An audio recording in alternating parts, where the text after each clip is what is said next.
பக்கத்துலேருந்து வர்றேன். என் கணவருக்கு கொஞ்சம் நாளாக கொஞ்சம் உடம்பு சரியில்லாமல் இருந்தாங்க.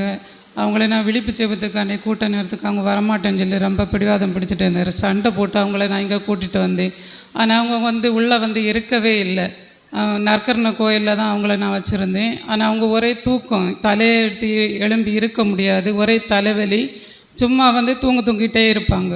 அதுக்கும் பிறகு இங்கே கூட்டின்னு சாரிகிட்ட எல்லாம் ஜெபம் பண்ணாங்க. எல்லோரும் அவங்களுக்காக வேண்டி ஜெபம் பண்ணாங்க. அதுக்கு பிறகு தொழிலுக்கு போயிருந்த நேரம் அவங்களுக்கு மறுபடியும் அந்த தலைவலி திரும்ப வந்துட்டே இருந்தது. அப்போ நான் எங்கள் வீட்டில் அன்னம்மாள் சிறுவம் இருந்தேன். அந்த மாதா கிட்டே போய், அம்மா இனிமேல் அவங்களுக்கு அந்த தலைவலி அவங்களுக்கு வரவே கூடாது, மாத்திரை எல்லாமே போட்டாச்சு, தலைக்கு ஸ்கேன் எல்லாம் எடுத்து பார்த்தியாச்சு, ஆனால் எதுவுமே இல்லை அப்படின்னு சொல்லியாச்சு. இதுக்கும் பிறகு திரும்ப அந்த தலைவலி வருது. ஆனால் என்னன்னு எனக்கு தெரியவே இல்லை. ஆனால் நான் அவங்களுக்கு அங்கே சாட்சி சொல்லுவேன், இனிமேல் அந்த தலைவலி அவங்களுக்கு வரவே கூடாது என்று அழுது இருந்து எனக்கு முழங்கால் போடவே முடியாது. அப்படி இருந்து முட்டு போட்டு நான் நல்லா அழுது ஜெபம் பண்ணேன். ஆனால் அடுத்த ஓட்டம் அவங்க கரையை வார நேரம் அவங்ககிட்ட கேட்ட நிறைஞ்சனாங்க, எனக்கு தலைவலியே இல்லை. அப்போ நான் சந்தேகத்தில் அவங்ககிட்ட நான் திரும்ப கேட்குது, அது எதுக்கு நான் வருத்தப்படுவேன், நீங்கள் சொல்லாமல் இருக்கம்மா, சொல்லுங்க. அது இல்லை, எனக்கு வந்தால் தானே நான் சொல்லுவேன், எனக்கு அறவே தலைவலியே இல்லை என்று சொன்னாங்க. அது கடவுளுக்கு கோடான கோடி நன்றி. மரியே வாழ்க, தாயே வாழ்க. அது மட்டும் இல்லாமல் நான் இங்கே கழிஞ்ச தடவை ஊழியர்கள் தியானம் நடந்தது சனிக்கிழமை. அப்போ எனக்கு வர முடியாத நிலைமை, ஒரே நெஞ்சு வலியாக இருந்துச்சு. 3 நாளாக தொடர்ந்து நெஞ்சு வலி. என் பிள்ளைங்க என்ன ஆஸ்பத்திரிக்கு போகலாம் வாங்கம்மா அப்படின்னு கூப்பிட்டாங்க. நான் சொன்னேன், நான் வரமாட்டேன் அப்படின்னு சொல்லிட்டு. ஆனாலும் இங்கே எல்லோரும் சொன்னாங்க, நம்ம போகலாம் இப்படின்னு சொல்லிட்டு.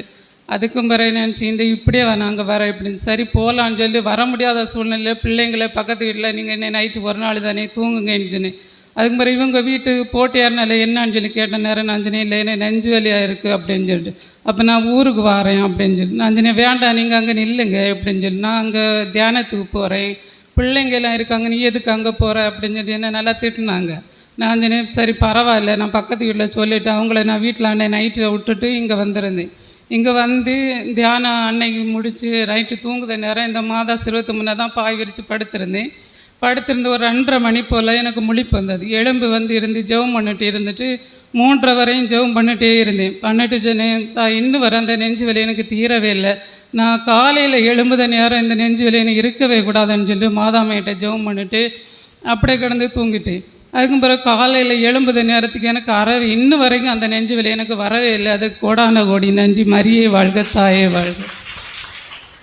ஒரு வருஷத்துக்கு மேலே ஆகுது. ஆனால் மெடிசன் எடுக்கும்போது சரியாகும், அதுக்கப்புறம் வித்தியாசமாக ஏதாவது சாப்பிட்டாச்சுன்னா மறுபடியும் அந்த ஊரல் வந்துக்கிட்டே இருந்துச்சு. இப்போ ரீசெண்டாக வந்தது எனக்கு கம்மியாகவே இல்லை, மெடிசன் எடுத்துகிட்டு தான் இருந்தேன், எனக்கு சரியாகலை. இப்போ போன மாதம் தியானத்துக்கு வந்திருந்தப்போ குத்துவிளக்கில் இருந்த எண்ணெயை எடுத்து போட்டுட்டு, நான் விழிப்பு ஜெபத்துக்கு வர்றதுக்கு முன்னாடி எனக்கு இது சரியாகணும், நான் விழிப்பு ஜெபத்துக்கு வரும்போது சாட்சி சொல்லணும் அப்படி சொல்லிட்டு நான் ப்ரேயர் பண்ணிகிட்டு இருந்தேன். தியானம் முடித வரைக்கும் அது சரியாகவே இல்லை, அது இருந்துகிட்டே தான் இருந்துச்சு, ஒன்று கூட்டிகிட்டு தான் இருந்துச்சு தவிர குறையவே இல்லை. சரி இருக்கட்டும்னு சொல்லிவிட்டு ஒரு பாட்டில் எண்ணெய் வாங்கிட்டு போனேன். வீட்டில் போயும் அந்த எண்ணெய் போட்டுகிட்டே இருந்தேன், ஆனால் குறையலை. ஊழியருக்கு தியானம் இருந்தது, அந்த டைமும் குறையலை. இப்போ 2 நாளுக்கு முன்னாடி இந்த எண்ணெயை வாங்கி போட்டு இன்னும் தீரலை. விழிப்பு தெய்வத்துக்கு சாட்சி சொல்லுவேன்னு சொல்லியிருக்கு, இன்னும் தீரவே இல்லையே, என்ன தான் செய்கிறது, எனக்கு தெரியாது, நான் சாட்சி சொல்லணும், இதை தீர்த்து தாங்க அப்படின்னு சொல்லிவிட்டு எண்ணெயை போடவே இல்லை 2 நாளாக.